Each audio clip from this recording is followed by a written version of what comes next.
Normal needle வச்சு நம்ம ஈஸியா ஓவர்லாக் ஸ்டிச்சஸ் வந்து போட முடியும். ஒரு சைடு வந்து பாத்தீங்கன்னா நான் ஓவர்லாக் மிஷின்ல ஸ்டிச்சஸ் போட்டு எடுத்திருக்கேன். இன்னொரு சைடு வந்து பாத்துட்டீங்கன்னா நான் கையிலேயே தைச்சது.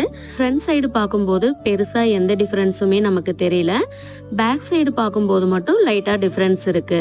ஃபர்ஸ்ட் வந்து நீடில் இன்சர்ட் பண்ணி எடுத்துக்கோங்க. செகண்ட் டைம் நீடில் இன்சர்ட் பண்ணி எடுக்கும்போது அந்த த்ரெட்டை வந்து பாதி பாதியா பிரிச்சு சென்டர்ல வந்து விட்டு எடுத்தீங்க அப்படின்னா நமக்கு ஓவர்லாக்ல கிடைக்கக்கூடிய அந்த வி ஷேப் தையல் வந்து கிடைக்கும். ஒரு 2 ஸ்டிச்சஸ் போடுற வரைக்குமே அந்த த்ரெட்டை ஸ்ப்ளிட் பண்றதுக்கு கொஞ்சம் கஷ்டமா இருக்கிற மாதிரி இருக்கும்.